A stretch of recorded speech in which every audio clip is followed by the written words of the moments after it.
Okay, setting up camp, chapter 7, review of Bushcraft 101, a field guide to the art of wilderness survival by Dave Canterbury.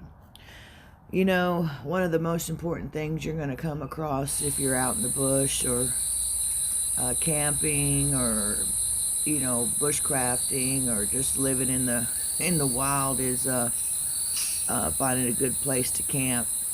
And I'll drive around for a while and recon some places and look, at water drainage and the trees and stuff like that, because you gotta remember the 4 W's. One of the main things is your widow makers. You don't want anything to fall on your head. I suggest you do some research on those.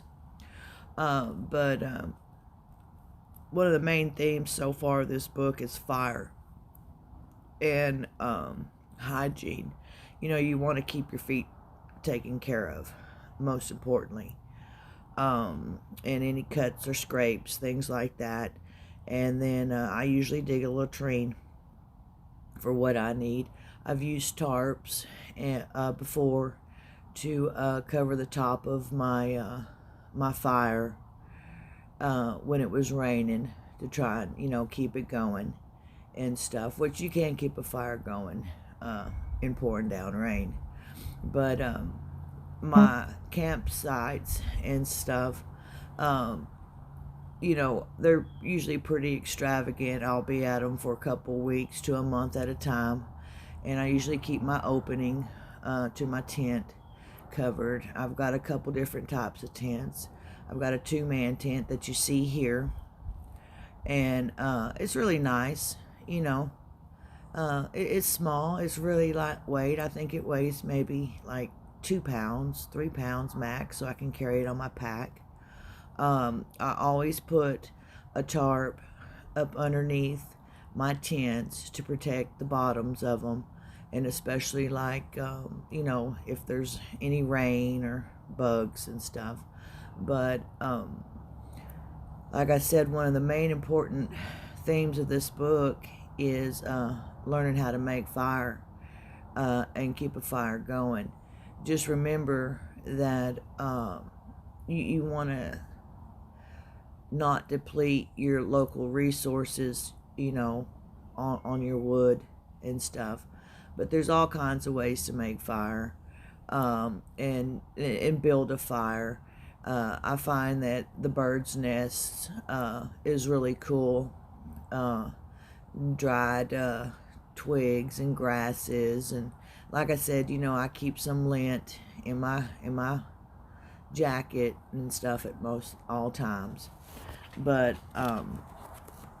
when you're making your camp, you want to make sure that your fire's not so close to your tent or your shelter that it's going to catch it on fire, and that you're not going to get smoke inhalation. I mean, I've learned the hard way on those things.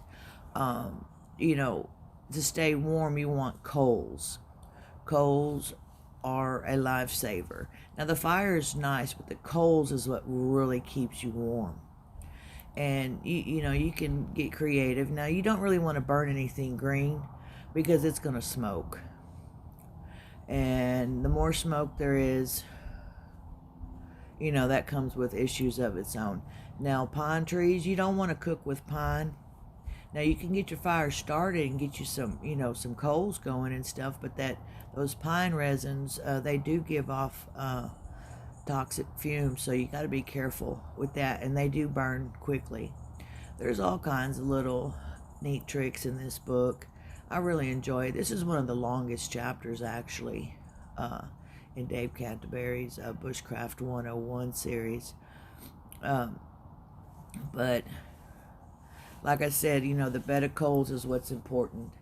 And you can transfer those coals to other areas if need be, in a little container and stuff. But whenever I set up my camp, I go and I look for places where like water has ran off, and I avoid that because you don't want to wake up in a swimming pool.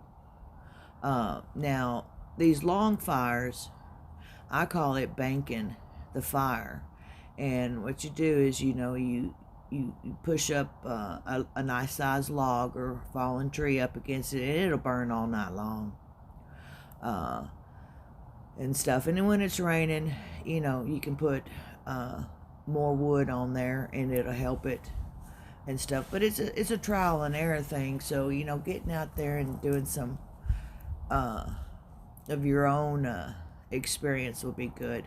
Now this here pit right here, the Dakota fire pit, I have yet to use that, but that is something that is on my agenda.